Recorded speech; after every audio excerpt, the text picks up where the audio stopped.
새로 잘해보려고 했는데 처음 기대에 너무 못 미치는 것 같습니다. 근데 교수님 저는요, 사실은 지금 젊은 세대들이 사실은 젊은 세대들하고 여성들이 정치에 별 관심이 없었잖아요, 맞아요. 예전에. 예. 근데 최근에는 그래도 관심을 갖잖아요. 네. 근데 그게 물론 정말 정치를 잘 알고 정말 잘 돼야 되겠다 하는 마음에 정치에 관심을 가지면 그게 좋은 거잖아요. 예. 근데 일종의 빠문화가 돼가지고 예. 그러니까 문재인 대통령 지지층이 제일 유별나죠?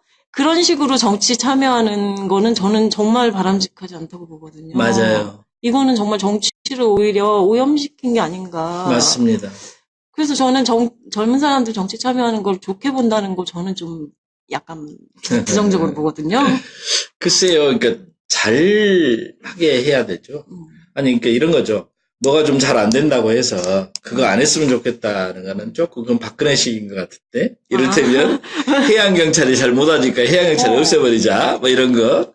젊은이들도 지금 19세 선거권 이후로 사실은 18세까지 지금 선거권 내려가야 되잖아요.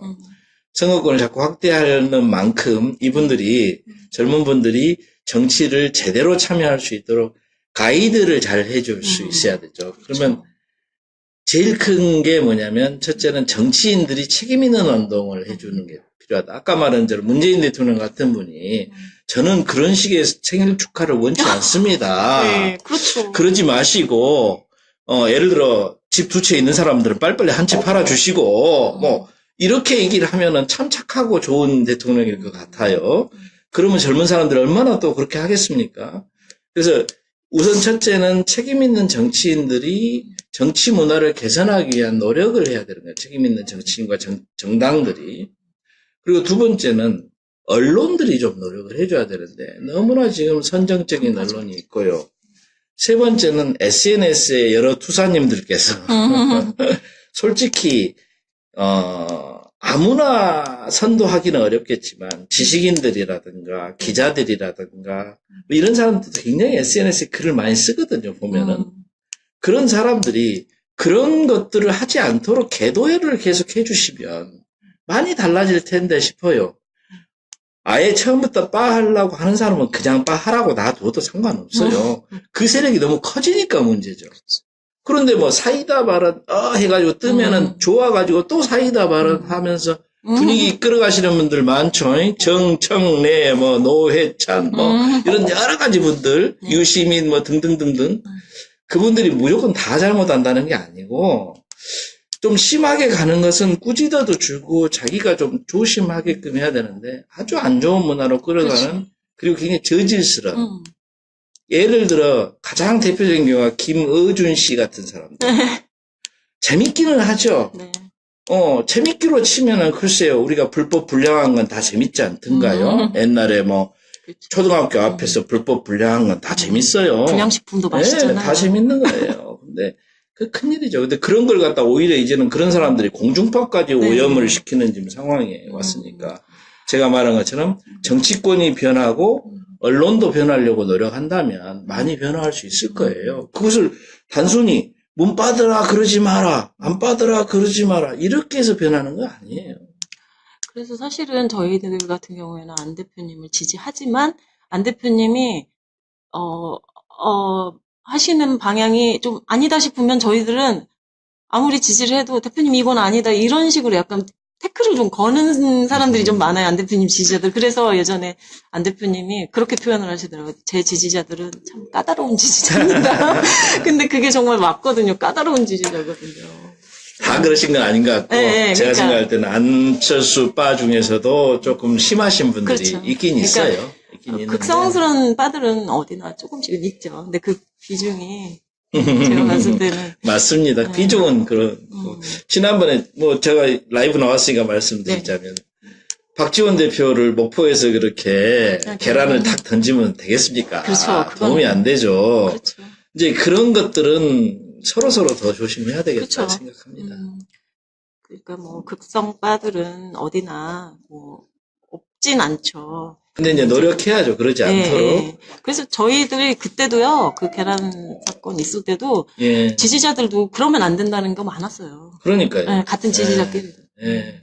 도움이 전혀 안 돼요, 네. 기본적으로. 오히려 그때 안 대표님 오셔서 오히려 분위기 좋았는데. 네, 그래서. 근데 이제 아까 제가 정치인들을 자꾸 얘기하지만 예를 들어 요즘에 박지원 대표 페이스북 보면은 이건 뭐 거의 쓰레기 하치장이에요. 솔직히 말씀드려서.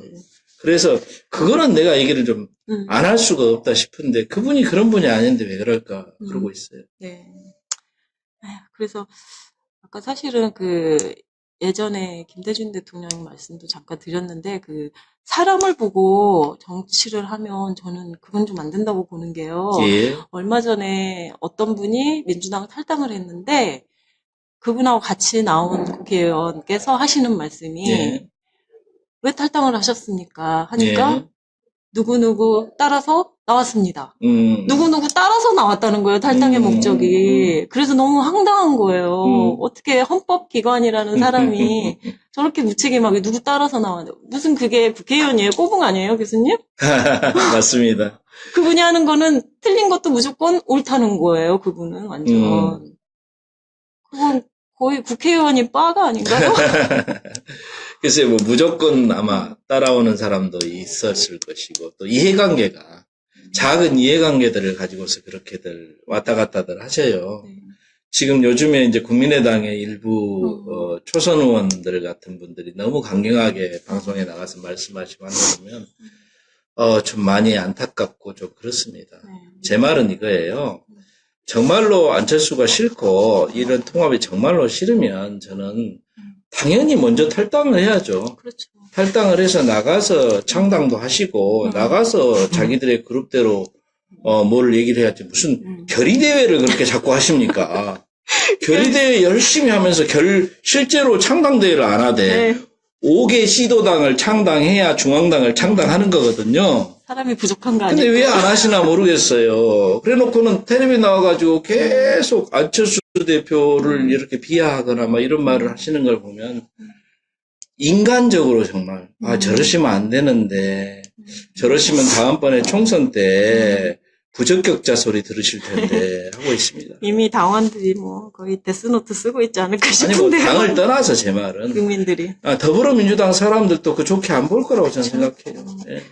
그래서 사실은 저도 뭐 예전에도 몇 번 말씀드렸지만 안 대표님 지지를 인간 안철수를 보고 지지를 시작했고 정치에 관심을 가졌는데 지금은 사실 그래요. 안 대표님 지금도 좋긴 하지만 그분이 추구하는 그 가치, 지향점 그거에 동의하기 때문에 그거를 동의하고 그거를 안철수가 잘 해냈으면 좋겠다 하는 마음에 안 대표님을 지지하는 거거든요. 예. 네. 예. 그래서 사람을 보고 맹목적으로 하면 위험하다는 게 제가 좀 그런. 맞습니다. 거예요. 저도 그래요. 제가 안철수 대표하고 함께 이런저런 일도 하고 뭐 하다 보면서 늘 느끼는 것은 만약에 안철수라는 사람이 예를 들어 나는 대통령 되려고 뭐 홍준표하고 손잡아갖고 하겠다. 아마 저부터 그렇죠. 당장 가만 안 두죠. 말하자면. 그렇죠. 무슨 뭐 안철수가 하자는 일이라면 무조건 불구덩이가에 따라간다. 저는 그런 생각 없습니다. 저희도 그분이 이 나라 정치를 바꾸는데 큰 역할을 하고 있기 때문에 그것도 긍정적인 역할을 저는 하고 있다고 생각하는 것이고 또 그렇게 해서 실제로 굉장히 많이 바꿨어요. 실은. 그렇죠. 예를 하나 들어볼까요? 안철수 이전까지는요. 민주당 이쪽 편의 선 정치인들은 아무도 이승만이나 박정희 묘소 가서 참여 안 했습니다.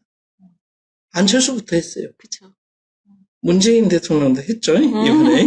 은근슬쩍. 안 했습니까? 2번, 3번 했습니다. 거기도. 네. 아니 옛날을 부정하고 지금의 대한민국을 세울 수는 없는 거예요. 미국 같은 경우에도 보면은 그 좌파와 우파, 진보와 보수 간의 갈등이 감정적 갈등이 상당히 심합니다. 실은. 그래서 조지 W. 부시 같은 사람은 민주당 사람들은 그 인간도 아닌 취급을 많이 해요. 지금도 그렇지 않습니까? 트럼프 같은 사람이 인간도 아닌 취급을 하죠. 그런데 그렇다고 해서 그 사람이 대통령 끝난 다음에 그럼 어떤 식으로든 감옥에다 집어넣겠다? 그런 거는 아니거든요. 물론 죄를 지었으면 집어넣어야죠. 그러나 집어넣는 게 목적이 돼서는 안 되는 것이죠. 어떤 면에서는 미국은 되게 재밌는 일이 많았는데 미국의 민주주의가 지금까지 이렇게 오게 된 것은 그런 것들에 대한 존중입니다. 역사와 전통에 대한 존중이랄까요? 안철수가 처음으로 그 길을 열었던 사람이에요. 그러니까 그거 하나만도 또 국민의당이라는 거 만들어서 3당 체제 만든 거 하나만 더. 박근혜 탄핵 만든 거 하나만 더.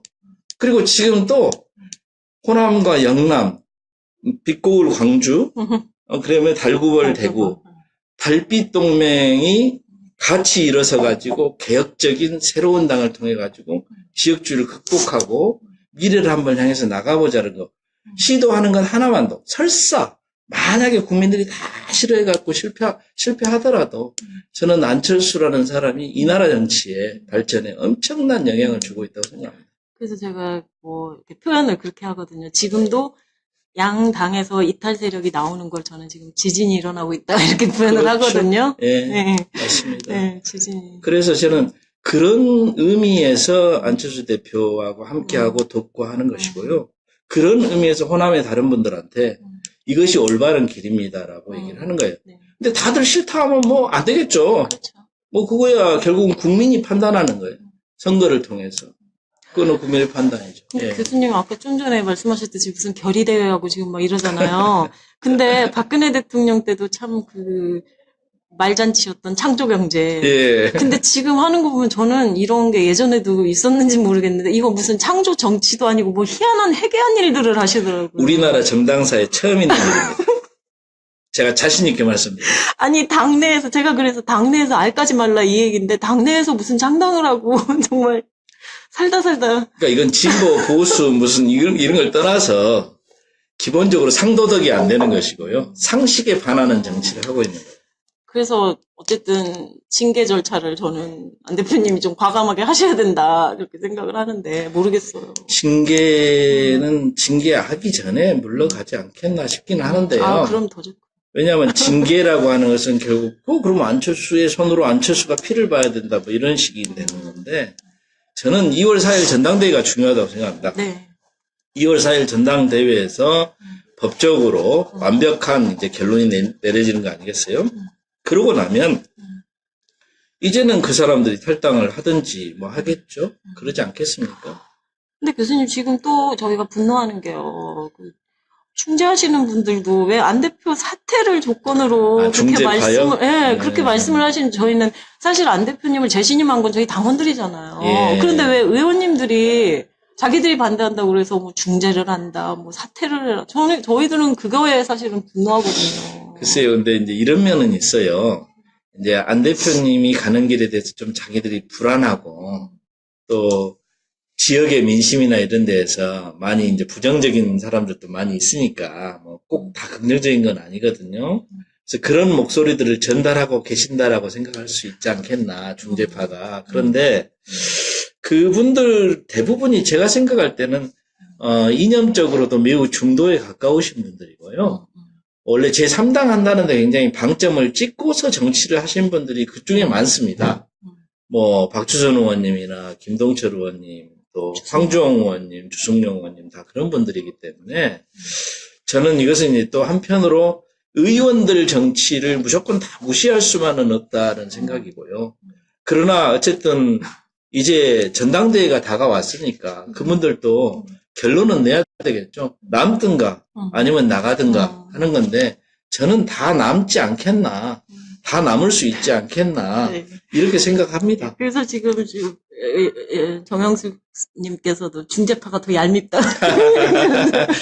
얄미워 보이는데요. 또 막 의원님들을 다 공격만 해가지고는 이게 그렇죠. 정치라는 게 좀 어렵지 않습니까? 제가 이번에 재밌게 봤던 것 중에 하나는 이 소란의 와중에서도 김동철 원내대표께서 꽤 아무튼 거기에 대해서 일체 언급 안 하면서 국회 운영은 굉장히 열심히 잘해 오셨어요. 김동철 원내대표가.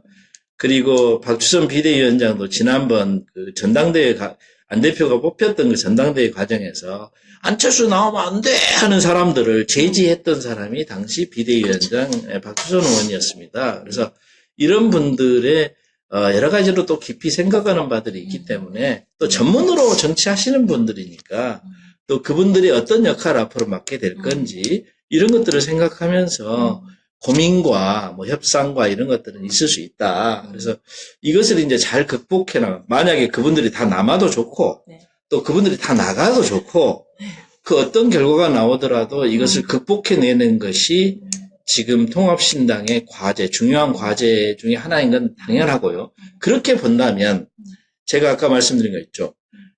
이 탄핵할 때 234명이 왔기 때문에 탄핵이 쉽게 된 거거든요. 헌법재판소도 그 숫자를 안 볼 수가 없어요. 네. 그러면 전당대회에서 어떤 식의 결과가 나오는가, 이게 상당히 중요할 수 있습니다. 즉 여러분들이 통합을 찬성하시는 분들이 적극적으로 전당대회에 임해주고 출석해주고 대표당원 대주고 네. 해가지고 열기를 모아주면 이 가운데서 이제 고민하고 계시는 많은 의원님들이나 또 많은 다른 당원들도 아 그래 이 길이 맞는 길이하고 함께 갈 수 있는 거죠. 정치라는 게 논리만으로 되는 게 아니고 야 같이 갑시다 어깨 걸고 갑시다 뭐 이것도 중요하지 않겠어요? 그래서 제가 농담처럼 우리 다음 주에 투표할 때는 정말 뭐 그 목발을 짚고라도 오고 애를 들쳐오고라도 와서 투표해야 된다. 제가 예, 전당대회를 굉장히 잘 치러내는 것이 네, 적극적으로. 굉장히 중요합니다.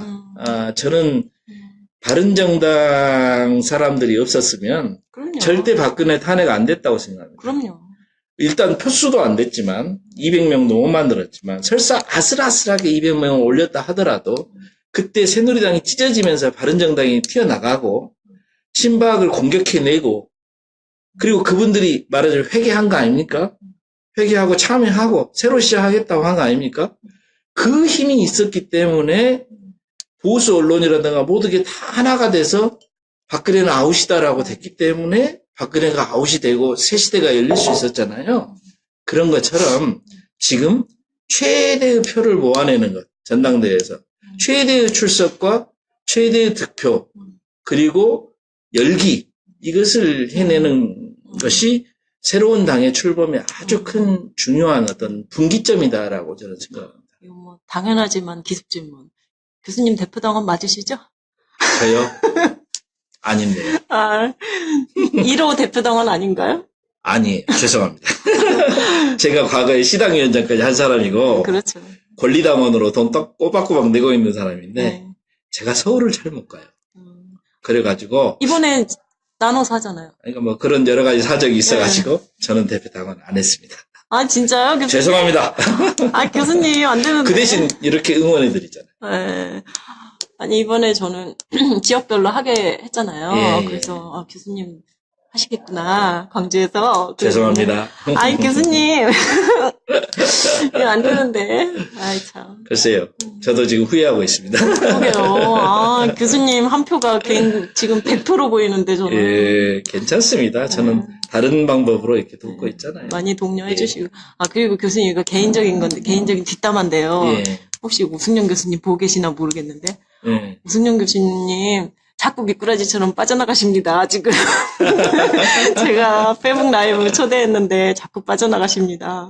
그 후배로서 어떻게 좀, 교수님 좀 다그쳐주세요. 아, 예. 그러면 오승영 교수님, 아유, 저하고 너무 잘 알고, 지난번 대통령 선거 끝난 후에 오 교수님하고 저하고 둘이 공동 작업을 해가지고, 호남 정치의 변화라고 하는 제목으로 저널, 학술 저널에 논문도 썼어요. 그래서 그 저널 논문의 핵심이 뭔지 아십니까? 핵심이 호남 정치는 많이 변하고 있다. 9세대는 이제 물러날 때가 됐다. 그리고 안철수가 열심히 하면 잘하면 호남하고 영남을 아우르는 새로운 정당을 만들 수 있을 것 같다. 라는 게 결론이었거든요. 근데 어쨌든 오승영 교수님이 다음번에 페북 라이브 나오시라고 권유하고 싶습니다. 아주 재밌고 좋네요. 네. 아, 오승영 교수님 너무 빼고 계세요. 제가 지금 서울에 방학 때라서 많이 계실 것 같아서 예. 어쨌든 제가 지금 호시탐탐 노리고 있다는 거. 오 교수님 저보다 훨씬 젊은 분이니까 네. 오 교수님이 뭐 나오면 재밌을 것 같네요. 알겠습니다. 제가 그래서 가끔 페북에서도 침투해가지고 오 교수님 지금 쪼고 있는데요. 네. 그래서 저번에 언젠가 페북 한번 보니까 교수님 댁 주택이시죠? 예, 단독 정원이 너무 예쁜 거예요. 꽃 예. 정원. 그래서 진짜 제가 만약 봄에 왔으면 진짜 교수님 정원에서 했으면 정말 좋았을 것 같은데.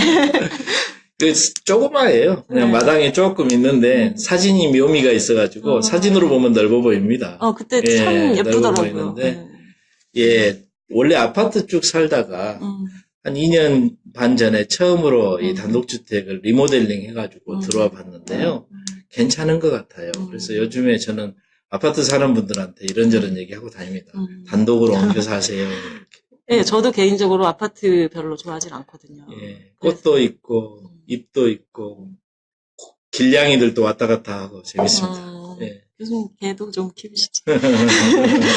그래서 어쨌든 저번에 아까도 뭐 여쭤봤던 거하고 겹칠 수도 있는데 예. 그러면은 사모님께서 예. 연락이 오면 안 대표님을 도와줘라 그때 그러셨다고 했잖아요. 예, 그것 때문에 근데 시작했습니다. 정말 안 대표님이 언제 인연이 됐나요? 우리 집사람이 그 말을 하자마자 그 다음날인가, 전화가 오더라고요. 아, 그래요? 아무튼 하루 이틀 뒤인가, 아무튼 그때, 그쪽에서 이제 안철수 후보를 돕기 위한 사람들이 팀이 꾸려지기 시작하시는데, 정치개혁 포럼을 담당했던 간사님이, 교수님이 전화를 주셨어요. 그러면서 함께 하시겠습니까? 그래서 저야 정치개혁이야, 뭐 제가 이제까지 하면서 하겠습니다. 해서, 그분 내 이름도 얘기할 수 있습니다. 김호기 교수님인데요, 당시에. 아, 연세대. 예, 김호기 교수가 전화해가지고, 함께 하자. 그래서 좋습니다. 해가지고, 그때부터 정치개혁 포럼을 같이 했는데요. 안 대표가 사퇴를 결국 이제 11월 달에 하게 되면서, 그 포럼들 다 해체되고 그러는 과정에, 김호기 교수님께서는 곧바로 우리 문재인 대통령 캠프로 넘어가시더라고요. 근데 저는 안 넘어갔습니다. 이상입니다. 그분이 이번에도 문재인 캠프로 가시지 않았나요? 김호기 교수님. 문재인, 모르겠어요. 캠프를 하셨는지 어쩐지 모르겠는데, 이제 그분은 어쨌든 문재인의 대권 쪽에 말하자면 좀 더 우호적으로 역할을 하신 것 같습니다. 그럼 교수님 같은 경우에도 당연히 5.18 그걸 겪으셨겠죠? 예. 개인적으로는. 그때가 언제 겪으셨어요? 제가 1980년에 고등학교를 1월 달에 졸업하고, 80년 3월에 서울에 있는 대학으로 학부를 들어갔는데요. 5.18 이틀 전인 5월 16일 날, 시위가 이제 중간에, 서울에 있던 시위가 중단되는 상황이어가지고, 제가 부모님이 걱정하시니까 광주에 부모님 뵈러 광주를 내려왔어요. 5월 16일 날. 그런데 광주는 아직 시위를 하고 있더라고요. 서울은 안 하는데. 그리고 이제 18일이 일요일인데 18일 날 서울로 올라갈 예정이었죠, 집으로. 이제 하숙집으로.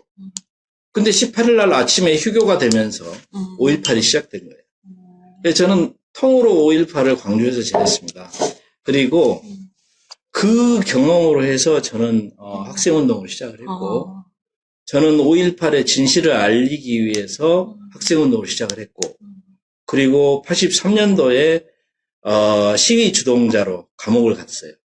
그래서 집회 및 시위에 관한 법률 위반으로 징역 3년, 영등포 교도소에서 있다가 확정될 때 징역 2년, 2심에서 받고 마산 교도소까지 가 있다가 독방 생활을 11개월 정도 하고 전두환이 이제 여러 가지 조치를 하면서 유화 조치라는 걸 해요. 그러면서 감옥에 있던 사람들을 빼주기 시작했는데, 그렇게 해서 제가 감옥을 산 거는 11개월 정도 제가 독방에서 살았고요.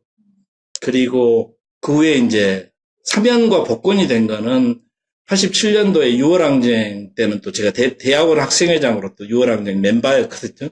제가 국민운동본부에 집행위원도 했었고 많이 싸웠습니다. 그런데 87년 6월항쟁 이후에, 그러니까 여러분이 요즘 아는 87년 영화에 나오는 그 장면이 사실은 6월항쟁 이후에 이한열 장례식 때 사진들이 많이 나와요.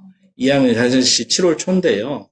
이한열이 또 우리 광주 출신 아닙니까? 또 그래요? 제가 있던 연세대학 아이라 제 후배죠, 말하자면. 네. 그러니까 한열의 장례식 때도 제가 집행위원 했었고요. 그런데 어떤 그때 6.29 이후에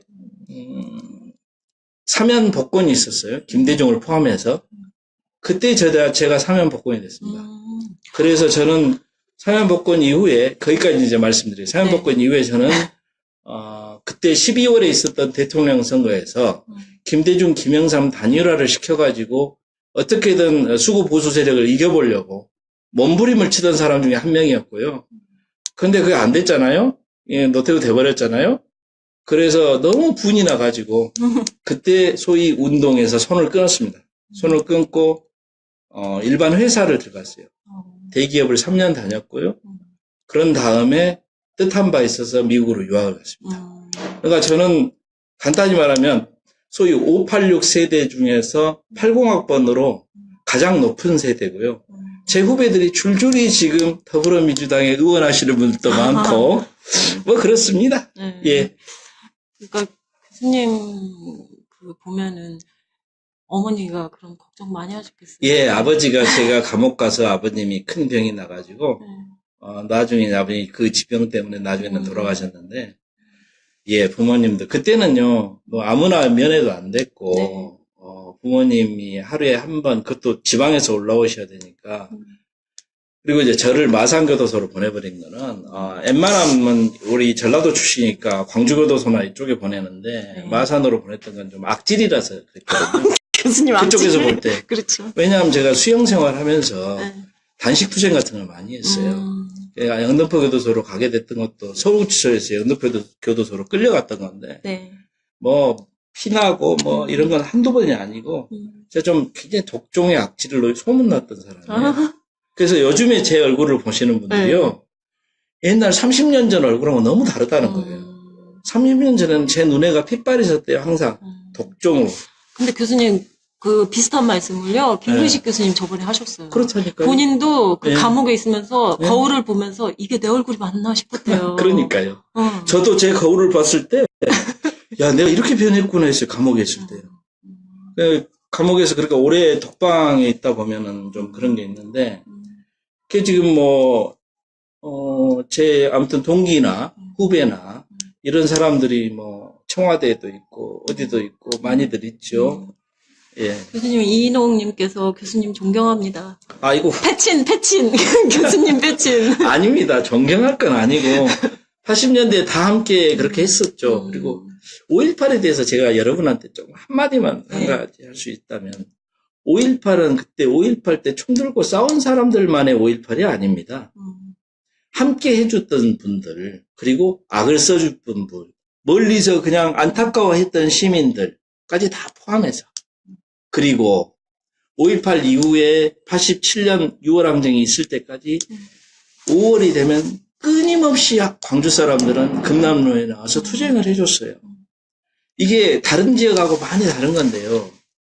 광주 사람들, 호남 사람들이 다 같이 동지고 다 같이 일구어낸 게 5.18을 이렇게 이제 통해가지고 민주화를 이루는 거거든요. 뿐만 아닙니다. 서울 분들도 마찬가지예요. 6월 항쟁 때 6월 항쟁 때 돌 던지고 6월 항쟁 때 잡혀가고 저처럼 예를 들어 감옥을 가야만이 민주화에 기여한 게 전혀 아닙니다. 정말로 아니에요. 함께 안타까운 마음으로 창문에서 지켜보던 사람 한 사람 모두가 민주화를 만든 사람들이에요. 그런 면에서 야 안철수 그 자식은 그때 뭐 했는데 이거는요. 말도 안 되죠. 말도 안 되는 거고 그런 사람들 보고 내가 다시 물어보고 싶습니다. 너는 뭐 했는데? 내가 한번 물어보마. 너는 뭐 했는데? 이렇게 얘기를 하고 싶어요. 지금 그 뭐 의원들 중에 그 이런 말 많이 하는 사람들 있죠? 그 사람들 저만큼 살아봤나 한번 물어보세요. 웃기죠? 그래서 교수님 그게 사실은 그렇더라고요. 진짜 본인이 겪어본 사람과 제3자 입장에서 본 사람하고 차이가 난다는 걸 제가 지금 어떻게 느끼냐면요. 당시에 저희 이모는 도청에 사셨어요. 그러셨구나. 사셨고 집에 정말 피를 철철 흘리는 대학생이 들어와서 숨겨달라고 했었대요. 그러니까요. 그런데 저희 이모가 겁이 굉장히 많은 사람인데 그때는 무슨 힘이 있었는지 정말 겁도 없이 숨겨준 거예요. 바로 들이닥쳐가지고 사람 안 왔냐. 안 왔다. 시치미를 뚝 뗀 거예요. 저희 이모가 만약에 그때 숨겨준 거 들켰으면 저희 이모도 위험했죠. 그때 이제 잡혀간 사람이 5,000명 정도가 넘는데요. 그래서 그 사람들은 다 무슨 유공자 뭐다 뭐 이런 거 있는데 안 잡혀간 사람들도 그렇게 직접적으로 도와주신 분들도 많고 시민군이 돌아다닐 때 주먹밥 한 개라도 해가지고 주려고 그러고 박수 한 번이라도 쳐주고 그 힘으로 5.18을 겪어냈던 것이고 5.18은 단순히 그 열흘 동안이 아니라 87년 그리고 그 후까지도 지금까지도 이 나라 민주주의를 지켜내는 힘인데 그 힘은 그 많은 사람들의 사랑과 그리고 우애 연대를 통해 가지고 의미가 있는 거거든요. 그래서 광주 분들이 폐쇄적이지도 않고요. 사실은 다 그런데 네. 일각에서 뭐 학생운동 좀 했다고 나는 운동했는데 뭐 이런 사람들을 보면 음. 조금 기가 막힙니다. 그래서 저는 항상 강조하는 게 그거예요. 애국도 세대에 따라 이제는 바뀌어야 된다. 그 당시에 민주화운동 한 게 애국이었으면 우리 같은 세대에는 정말 컴퓨터 무료 백신 그거를 받은 세대로서 우리는 안철수가 애국자다. 그럼요. 네. 그리고 한편으로 민주화 운동을 했지만 또 한편으로 경제를 살려내고 한편으로 조그만 예를 들어 치킨 가게를 하든 마트를 조그만한 구멍가게를 하든 끊임없이 살아낸 우리 한국인들 모두가 산업화와 민주화의 승자예요. 그렇게 생각을 해야지. 뭐 너는 뭐 했냐? 이거는 정말 좋은 질문이 아닙니다. 네, 그래서 아까 사실은 저희 이모 같은 경우는 실제로 그때 광주에 겪었고 저희 엄마는 결혼해서부터 전주에 계속 사셨으니까 네. 그 두 분이 그 당시에 싸웠던 기억이, 그러니까 뭐 말다툼이지만 했던 기억이 나는 게요. 이모는 98년도에 김대중 대통령 출마하셨고 예. 이해창 총재 출마하셨었죠? 예, 97년도 12월에. 97년도, 예, 예. 그때 이모는 김대중 대통령을 찍는데 예. 저희 엄마한테 예. 왜 언니는 이해창을 찍냐? 네, 많이 싸우죠. 둘이 싸우시는 거. 네, 많이 싸울 수 있습니다. 그래서 실제로 지금 생각해 보니까 실제로 그걸 눈앞에 본 사람하고는 참 달랐겠구나. 예, 그런데 이제 사실은 민주화 이후에는 결국은 어떤 정책, 어떤 그 나라를 이끌어갈 수 있는 비전, 그런 것들을 중심으로 정치가 바뀌는 거예요. 네. 근데 이제 물론 하루아침에 다 바뀌지는 않죠. 민주주의를 계속 이제 발전시켜 나가야 되고 유지해 가야 되죠. 지난번 이명박, 박근혜 같은 그런 정권들은 보수라서 문제 있었던 게 아니라 민주주의를 퇴행시키는 요소들을 굉장히 많이 가져왔기 때문에 그래서 나라 꼴이 엉망이 되게 만들었고 그렇다고 해서 우리를 국민을 잘 살게 해준 것도 아니고 더 안전하게 해준 것도 아니고 더욱더 불안전하게 만들었던 사람들이기 때문에 비판을 받는 것이죠. 그러는 것이지 보수는 민주주의 인사가 아니고 뭐 진보만 민주주의 인사다라는 식의 잘못된 사고방식을 특정 정파가 무지무지하게 퍼뜨려요. 네. 노랑 뭐 딱지 있잖아요. 세월호 딱지 달면 세월호 생각하는 사람이고 안 달면 생각 안 하는 사람인 것도 아니거든요. 저는 솔직히 너무 안타깝습니다. 제가 이제 하나 얘기하자면 그 노랑 딱지 관련해서 세월호. 저도 늘 세월호를 기억했고요. 세월호 사건 1주년 됐을 때요. 1주년 됐을 때 그놈의 당, 새정치민주연합이죠. 그 당에서 기념식 하나를 안 하려고 그랬어요. 그때 안철수 의원이 네. 유일하게 하셨군요. 세월호 관해서 토론회 하자. 세월호 특별법이 어떻게 잘못됐는지, 잘 안 되고 있는지 해가지고 토론회를 유일하게 안철수 의원이 박영선 의원이랑 불러가지고 했을 때 제가 가서 거기 발제한 사람 중에 한 명인데요. 그러면서 고민을 할 때 지금 여러분 보시는 그 정말 대단하게 노랑딱지 달고 계시는 많은 분들이요. 눈 하나 까딱 안 했어요. 그런데 그때도 그랬고 그 후로도 저는 계속 세월호 문제가 우리 대한민국의 아주 핵심적인 것을 집약적으로 보여준 문제라고 봤기 때문에 제 연구실에다가 그거를 달아뒀었어요, 실은. 오랫동안.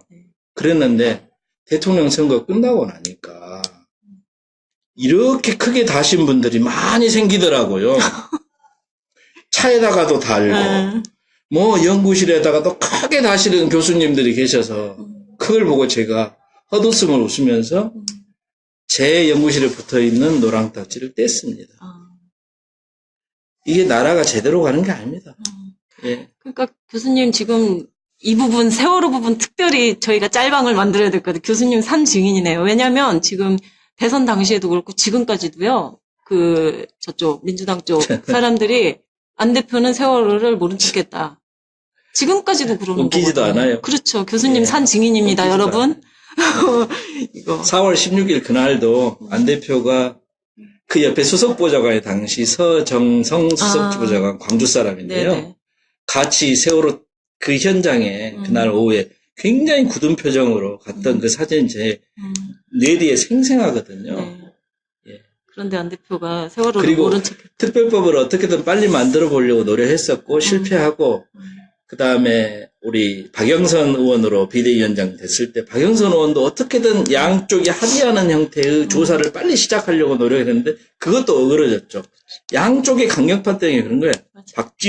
그러니까 박근혜 대통령 쪽은 어떻게든 자기들을 커버하려고 그러는 거고 이쪽은 이쪽대로 그거를 정치적으로 악용만 하려고 하니까 안 됐어요. 그래서 1년 뒤에 그 토론회에서 박영선 의원이 스스로 내가 비대위원장 때 그때 비대위원장이 아니라 원내대표였나 모르겠는데 네, 원내대표. 예.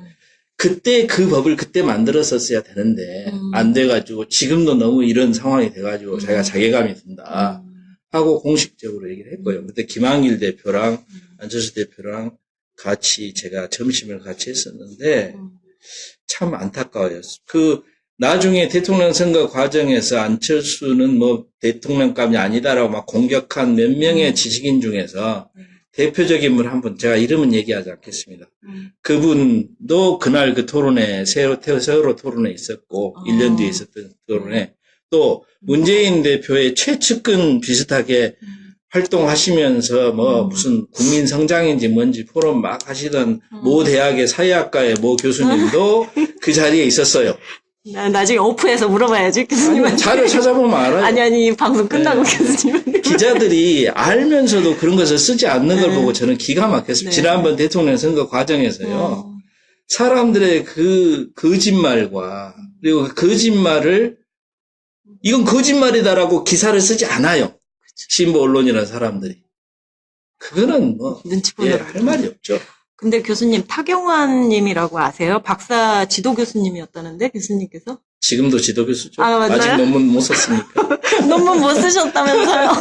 아니 이제 바빠가지고 네. 논문을 시작을 못해서 근데 아주 훌륭한 제 제자고요. 아, 제자세요? 예, 한국 정치 쪽으로 계속 네, 공부하고 그러니까요, 있는. 지금 보니까. 예, 네, 최근에는 그러시구나. 뭐 사회조사 쪽으로 공부를 더 해서 본인이 아무튼 나중에 이제 연구소까지 네. 제대로 해서 그 다음에 논문 쓰려고 하나 봐요. 박사학위는 그때 받으려고 하는 것 같습니다. 네. 사실은 저희 이제 제가 정말 오랜만에 내려왔고, 우리 교수님 오랜만에 뵈서, 교수님 좀 힘드시겠지만, 제가 정말 오래 오늘은 인터뷰를 좀. 아, 괜찮습니다. 하겠습니다. 아니, 전 너무 좋아요. 네. 그리고 이렇게 같이 허심탄회하게 네. 얘기를 할 수 있다는 게 좀 좋은데, 네. 글쎄, 보시는 분들은 좀 지겹지 않은지 아니에요, 모르겠어요. 지금 계속 사람들 하트 날리고, 뭐, 계속. 조금 지겹죠? 아니에요, 교수님 지금 계속 응원글 올라왔습니다. 교수님 못 보셨죠? 저는 계속 네, 봤는데. 전 눈이 좀 나빠서 잘 안 보여요. 제가. 교수님, 네. 지금 그 통합신당이 추구하는 가치와 딱 맞는 분이라고 아까 어떤 분도 글 쓰시고, 유연적인 사고방식도 좋다고 계속. 그리고 이제 당을 만드는 과정에서 보면, 분명히 우리 쪽과 함께 할 수 있어 보이는 사람들도 네. 오지 않는 경우도 좀 있을 수 있고요. 네. 안타까운 경우들이 많이 있습니다.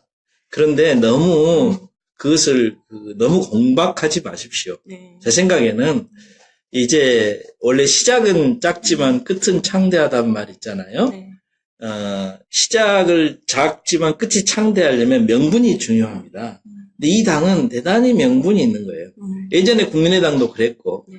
지금 이 당도 명분이 있는 당이기 때문에 저는 점점 더 이게 불어날 거라고 생각하고 지금 합기하지 않는 사람들 이상으로 그렇죠. 새로운 분들이 정치판에 많이 들어오시고 우리가 생각하지 못했던 많은 유능한 젊은 분들 이런 분들이 더 많이 들어올 수 있는 룸이 공간이 오히려 생기고 있다.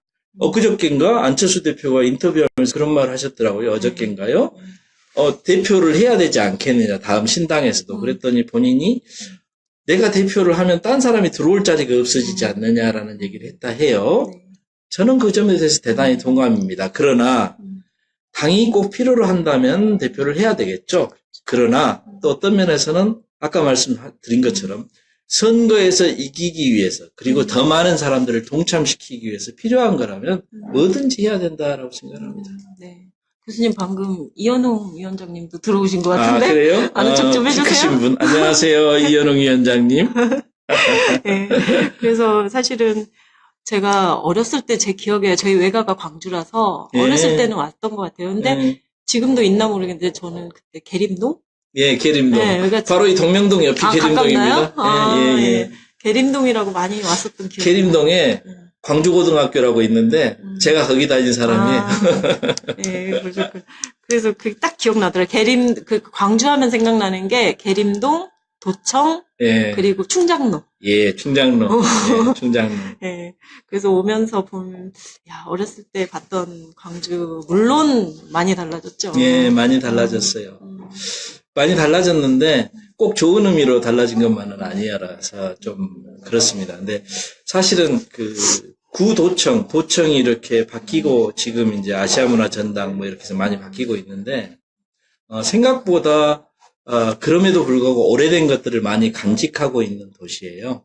5.18도 마찬가지고. 그래서 저는 광주 최근에 안 와보신 분들은 한번 여행 오시면 참 좋을 것 같다. 요즘에 KTX나 SRT를 타시면 1시간 40분, 1시간 50분이면 오거든요. 돈은 조금 비쌉니다.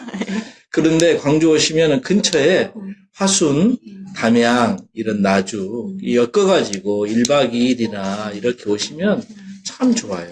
예. 네. 그래서 사실은 뭐 전남 지역은 많이 가본 기억이 없어요. 사실은. 그렇죠. 네. 근데 요즘에 전남 지역이 관광지로 뜨고 있어요. 그래서 괜찮습니다. 나중에 또 주말에 혹시 무슨 행사가 있어서 광주에 행사가 있을 때 예. 한 번 더 내려오면 교수님하고 맛집 탐방을 좀 해야 될 것 같아요. 맛집 좋지요. 오늘은 제가 교수님도 그렇고 저도 그렇고 시간이 없어서 예. 바로 올라가야 될 것 같은데. 예. 네, 아쉬워요. 교수님 온 김에 정말 교수님을 진짜 빨대를 꽂아서 쪽쪽 제가 진짜 막 쏙쏙 뽑아가지고 지금 방송을 했어야 되는데 어떠셨는지 모르겠어요. 아니요, 저는 너무 즐겁고요. 네. 모르겠어요. 보시는 분들이 재밌었는지. 아니요, 일단 재미가 좋아하셨어요. 있어야 되잖아요. 네. 네. 근데 쟤는 좀 항상 너무 심각하다고 남들이 그러거든요. 아닌데요, 교수님? 그래요? 네. 예. 저는 그 광주 전남 지역에서는 TV 방송 같은 데도 많이 나가고 합니다. 네. 과거에 그랬습니다. 근데 대선 끝나고부터는 저도 누가 부르는 사람이 별로 없어요. 참 문재인 정권 대단합니다. 아니, 그런 교수님, 생각 많이 하는데. 교수님 브레이크 걸까 봐. 근데 어쨌든 그 오랜만에 이렇게 방송 나가니까 좋네요. 예, 최고로 좋은 방송입니다. 네, 출연료가 없어서 죄송하지만. 아니요, 출연료 필요 없고요. 네, 많이 봐주시고 네. 기뻐해 주시고 함께 의견 나눠주시면 좋은 것 같고 저는 이렇게 생각합니다. 정당이라는 건 혼자 하는 건 아니에요. 다시 말하지만 안철수 대표도 안철수 혼자 이 정치를 하는 거 아니고요. 네. 함께하는 사람들이 계속 어떤 인터랙션, 상호관계를 통해 가지고 네. 함께 나아가는 건데 지금 저는 우리가 가는 길이 김대중 대통령 이후 이제 한국 정치가 정말 해결해야 될 문제들을 해결하기 위해서 나아간다고 생각합니다. 네. 제일 큰 문제가 안보에 관한 거겠지만 그 못지않게 큰 문제가 우리가 앞으로 우리 미래 세대까지 먹고 살 거리들을 만들어가는 어찌 보면 노사 개혁, 노동자 사용자의 개혁, 재벌 개혁과 더불어서 노동 개혁 이런 부분들이 가장 핵심적으로 중요한 부분인데 이 일을 할 수 있는 정파는 좌도 아니고 우도 아니에요. 통합신당. 예, 저는 안 대표가 말하는 극중주의란 말이 나쁜 말 아니라고 생각합니다. 프랑스에서 그 강고한 프랑스의 좌파 정당과 프랑스의 우파 정당을 깨버리고 양쪽을 깨버리고 마크롱이 정권을 잡아서 나라를 개조하고 있잖아요. 저는 그것이 필요하다고 생각하기 때문에 여러분이 생각하는 것보다 안철수가 조금 더 보수더라도 또 여러분이 생각하는 것보다 안철수가 좀 더 좌파 성향이 있다 하더라도 부분에 따라서는 여러 가지 나타날 수 있어요. 그리고 함께하는 사람들이 일부가 마음에 안 들더라도 저쪽 편에 함께하는 사람들의 일부가 마음에 안 들더라도 지금은 가운데의 새를 크게 모아서 이 나라를 한 걸음 나아가게 나갈 정치 세력을 형성해 나가는 시점이다. 그러니까 다 같이 힘을 좀 모아서 이 2월 4일 전당대회도 크게 성공하고 네. 앞으로 나아갔으면 좋겠고요. 마지막으로 한마디만 네. 더 출신을 붙이자면 네. 그 당 안에서 자꾸 악쓰고 나쁘게 말하시는 분들은 빨리 탈당하시기 바랍니다. 예, 더 이상 할 말이 없어요. 탈당해서 하세요. 예. 제가 지금 박수 치고 있습니다. 물개 박수.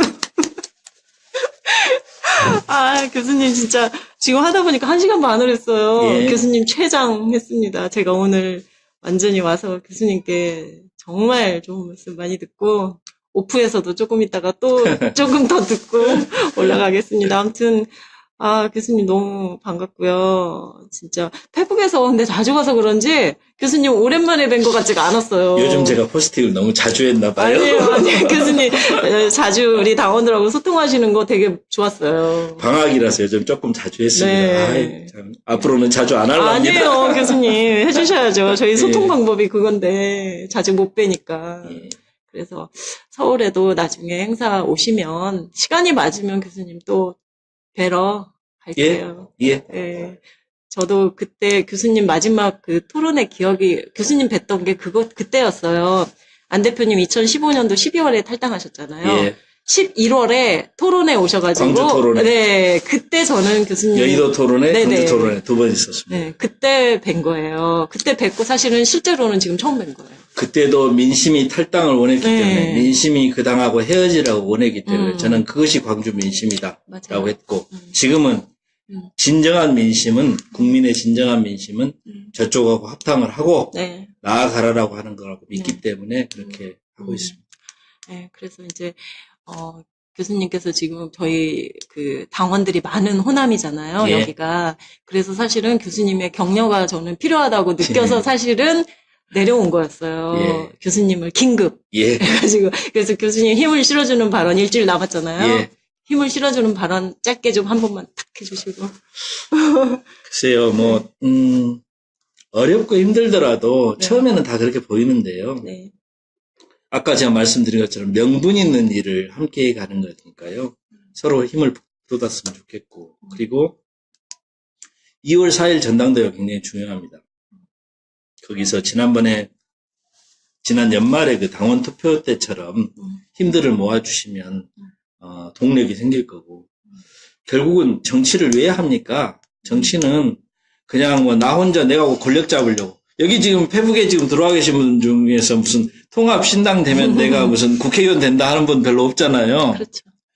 그게 아니고 우리 모두가 잘 살기 위해서 그리고 우리 모두가 갖고 있는 문제를 해결하기 위해서 하는 건데 그런 문제 해결 정치에 힘을 모아주는 것은 바로 그 힘을 모아주는 힘에 따라서 에너지에 따라서 쫙 에너지에 따라서 문제가 풀려나가는 거거든요. 그래서 제가 마지막 마무리 비슷하게 기어코 말을 한다면, 시작이 반이다 하지 않습니까? 시작 반 제대로 만들고, 그러면 저는 큰 성공할 거라고 보고요. 네. 그러면 우리가 정말 자랑스럽게, 자, 2018년도 한국 정치, 그 큰 변화를 우리가 만들었다. 내가 만들었다. 아들아, 딸아, 내가 만들었다. 아버님, 어머님, 우리나라 바뀌고 있습니다. 이 변화의 단초는 우리가 만들었습니다. 라고 할 수 있는 그런 역할을 각자 하다못해 키보드 몇 번으로라도 그렇지만 가능하면 오프라인으로 더 참여해 주셔가지고 네. 잘 해냈으면 좋겠습니다. 네. 함께하지 않으면 되는 일이 없습니다. 참여해서 바꿉시다. 네. 이상입니다. 네. 감사합니다. 교수님도 일주일 남은 동안 페북에서 응원글도 좀 많이 써주시고요. 많이 도와주세요. 예, 감사합니다. 네. 예, 예, 교수님. 빠이빠이. 네, 요렇게 하면 돼요, 세 개. 이렇게, 빠이빠이. 이렇게? 3번. 이렇게. 3번. 그렇죠. 교수님과 같이. 네. 이렇게. 예, 이렇게. 네. 네, 교수님 건강하시고요.